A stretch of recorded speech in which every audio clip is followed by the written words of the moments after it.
The tale of an oppressed Xinjiang is a myth Western media refuse to give up. This is China's Wild West, a land of harsh desert and majestic mountains. Hundreds of thousands are kept under the thumb and need to be saved.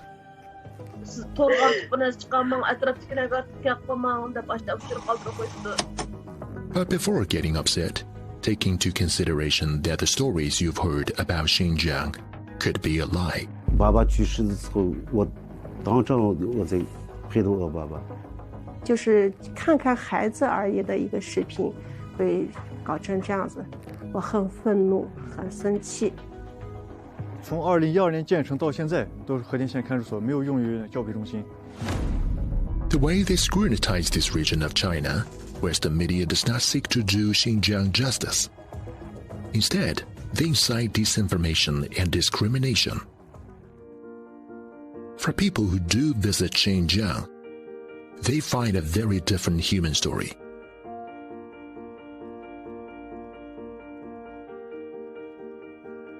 One place, two tales.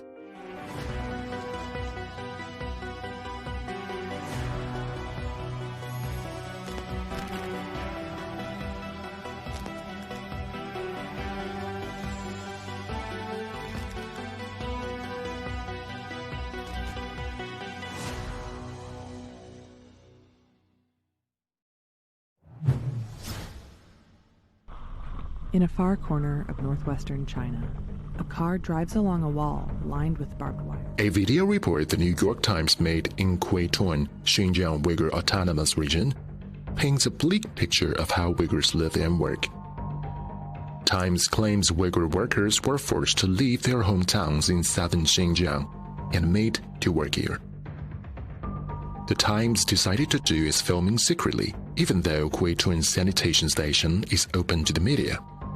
It's all about making it look like there's some sort of big conspiracy going on. They use, quote, the secret footage and things like this. You know, putting things in, taking things out, the hushed voice, this type of thing. I mean, they're speaking on, on a videotape. But it's very conspiratorial. It's made for drama. We decided to talk independently to the workers and used translation apps on our phones to communicate. Mush yerda ishlashni xohlayman. Bu yerning sharoiti bek yaxshi. Bu yerda xizmat borligini aytib berdim.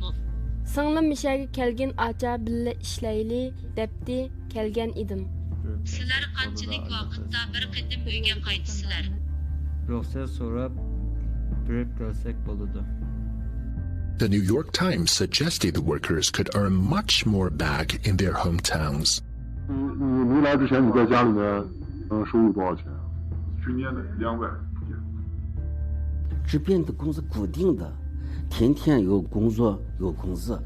南疆那边打工，一天两天有，第3天、第4、第5天没有，这样算的话，1个月挣不了1天。我们这个环卫工人的宿舍条件很好，有24个小时的热水，随时可以洗澡。The Quaitun report is only one of many Western reports, which consistently portray Uyghurs' everyday lives as coercive re-engineering programs. We visited factories across Xinjiang, interviewed more than 50 workers and employers, and posed one question: is forced labor happening? The answer is 我是这个自己来的。我喜欢的。我们自己学的那个水果鱼的。我现在有车了。吃货了。原来有好就这样子。我们工厂99%都是维族员工。我们厂房建起来以后说实话，在一片荒漠里面建了一座厂房，我们周围的老百姓看到一整整齐齐的厂房，心里特别开心啊。我们计划招收的时候大概是500人左右的一个规模，1天半不到，我们就有700多个人来报名。Human rights in the West, they always talk about its ballot box and its ability to say anything you want politically. But in Asia, and in China particularly, human rights are about having a job, economic opportunity, access to education, healthcare. Right? being safe in the streets. They weren't there because they were forced. They were there because it was an opportunity. So, this idea that somehow this is nefarious, that people are trying to ruin these people's lives by giving them jobs in instances where they wouldn't have them otherwise, is simply not true. It's just playing to all of the kind of negative images about China so that they can say, oh yes, China's very evil, this is terrible. An ASPI report promulgated by Western media claims that there are over 380 detention centers to imprison Uyghurs in Xinjiang. But when you closely study ASPI's Xinjiang report, you find that its data, analysis, and conclusions are plain wrong. Tracing some coordinates in the ASPI research, we find ourselves in front of Hotan Detention Center. 从2012年建成到现在，都是和田县看守所，没有用于教培中心。所长，您能给我们解释下看守所跟教培中心有什么区别吗？看守所和教培中心区别很大。看守所是羁押刑事犯罪人员，也就是触犯了刑法，是有违法行为的。那这里面关的都是维吾尔族人吗？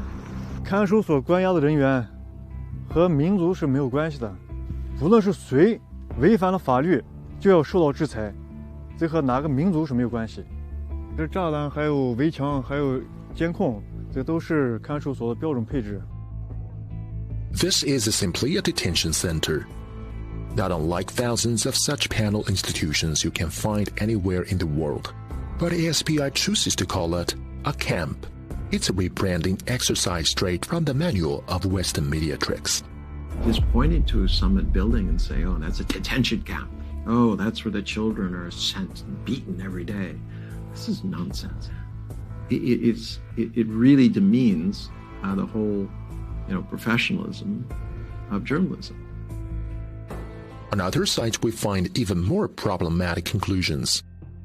ASPI seems to love finding walls and towers in cities.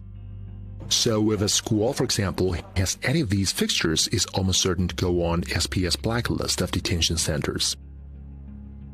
We geolocate Maro Bashi No. 3 primary school through ASPS map, and this is what we find.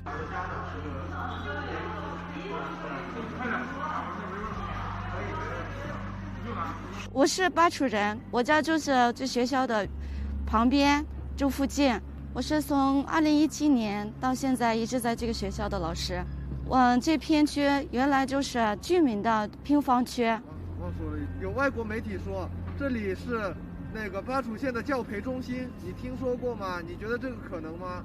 我没听说过，这不可能。这本来就是一个小学，也是小学，现在也是。I can show you hundreds tech schools around China. They have walls around them. They have barbed wire on top to prevent people from getting in, not from getting out. So going along the street and pointing to a wall with some barbed wire on it, it has absolutely no meaning. You can't come to China thinking China is evil and then walk around trying to justify your opinion. 无论这家所谓的研究所如何卖力表演，都会自取其辱，成为国际社会的笑柄。ASPI, people like Vicky Xu, try to spread fear about an increasing militarized... We are not the only ones debunking ASPI's fake claims. Why has research on Xinjiang produced by ASPI received so much attention in the West? They're funded by the military-industrial complex. They write China threat stories. Then they sell military equipment to governments to counter that China threat that they themselves just finished manufacturing. It's a level of conflict of interest that should be some sort of a performance on a satirical comedy show of some sort, but it's reality, and it's absolutely ridiculous that they command the level of influence and validity that they do. In Western reports on Xinjiang, they often focus on surveillance cameras, wires, and fences. The implication is clear, but it doesn't mention cameras and fences are standard for schools across the world. A recent report suggests the U.S. has the highest number of CCTV cameras per person in the world.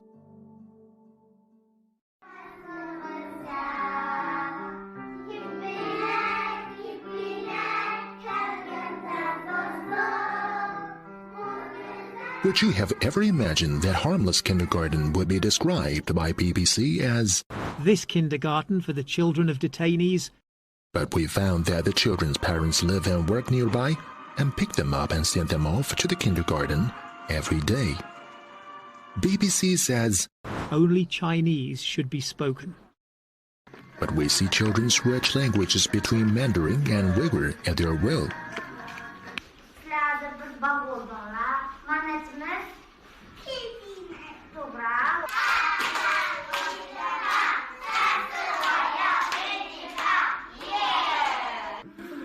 你叫什么名字啊？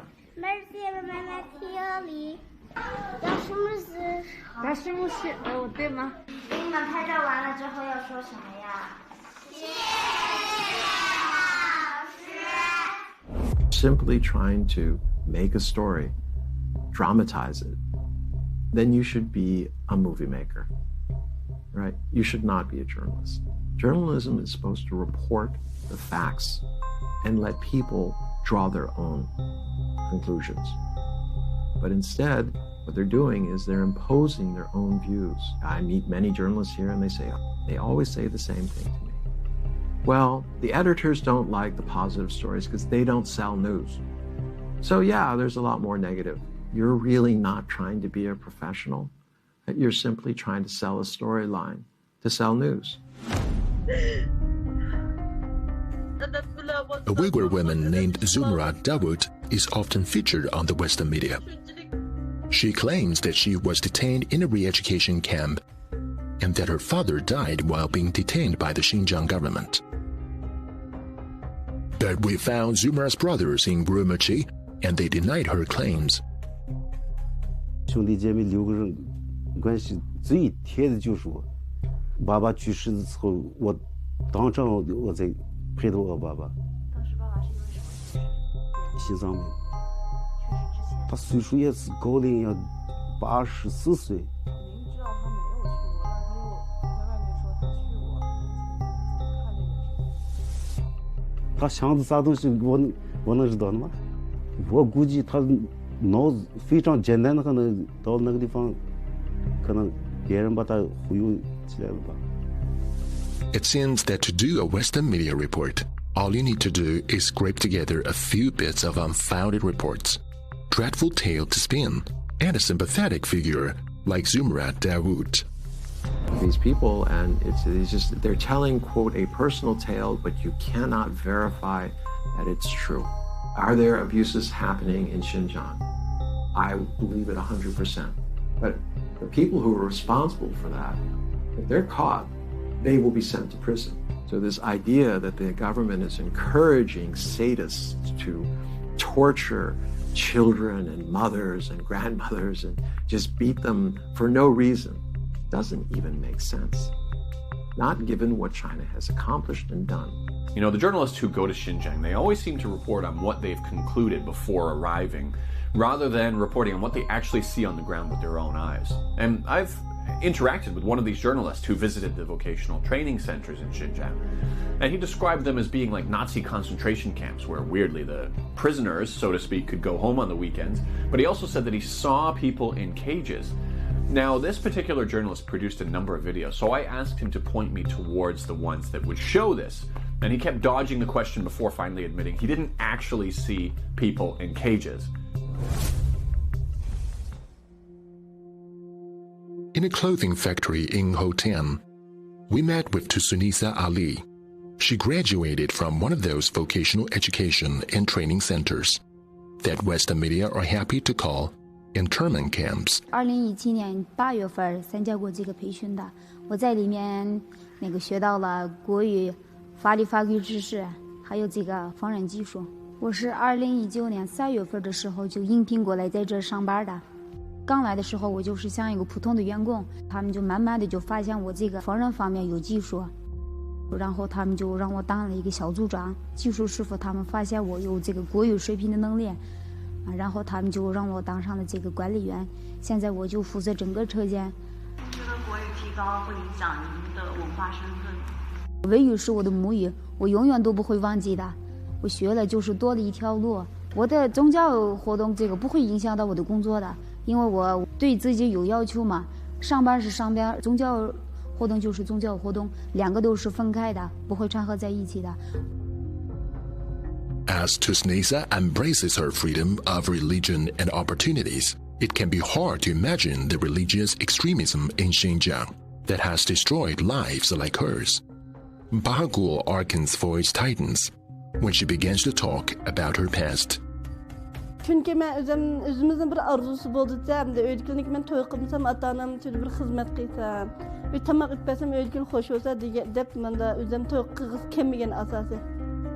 She was only 14 when her father informed her that she was to be the seventh wife of the religious extremist in the village in Kashgar, Xinjiang. Toydan keyin bir xil qo'rqinchli qarang dunyoda yashagandek bir turmush kechirdim. Urutlar pulqamni anglamak qilib qo'ygan ekan. Ro'yatdan o'zimizdagi besimsiz uchirgan erkalik turmush yo'q. O'zimizdagi berib kelish turmush taxi yo'q. Madaniy kiyim-kechak taxi yo'q. O'zimizdagi madaniy turmush bo'lmagan ekan. From 1990 to 2016, Xinjiang was blighted by terrorist attacks in which hundreds of people were killed. Bahagul was one of the lucky ones. She found haven in a vocational education center in Xinjiang, a place that offers not only solace from those living in fear, but helps them build up work skills. Men mektepke 2018-yılı 10-njy aýda bardım. Men mektep bargança şaraty pek ýaxşy eken. Lekin özümniki döwletler kesip özümüzdeki kanun bilimlerini öğrendik. Kıyan kılmışı kanunsuz ekenligini bildim. Toy amator toy kılganymy kanunsuz ekenligini bildim. Bahagul now has a loving family and happy life. She is taking care of a neighbor's baby at home, a safer and easier job during the COVID-19 outbreak. Yet these efforts in China to tackle religious radicalization and help people like Bahagul caught in its grip has been demonized by Western media. A user of the video app TikTok, going by the name Holly915, was a community worker in Xinjiang. When her child visited her, she could meet her only briefly because of concerns over COVID-19. But the video was widely circulated on Western social media as proof that China was detaining people's various ethnic groups in Xinjiang. 在疫情期间，我们不是为了就是防疫，在社区给居民服务，将近40天没能见上孩子。有一天我就特别想他，就过来在大门口，在栏杆里面，我进不去，他出不来，我就在那亲了一下。很简单的一个妈妈想孩子的一个抖音，会搞成这样子，我很愤怒，很生气。我爷爷到我们还有我们孩子都是生在新疆，住在新疆长大的，我们都是很团结的。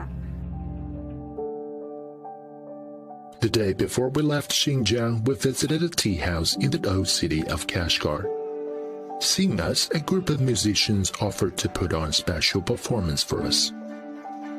The air was crisp and chilly, but the aroma of tea and naan in the house teased our noses and warmed our bones. The music was powerful and riveting, expressing the hospitality of Xinjiang people and their future aspirations. Our eyes widened and we were moved to tears. Some may want to treat these people as political tools, but their beauty and decency put them far above all such abuse.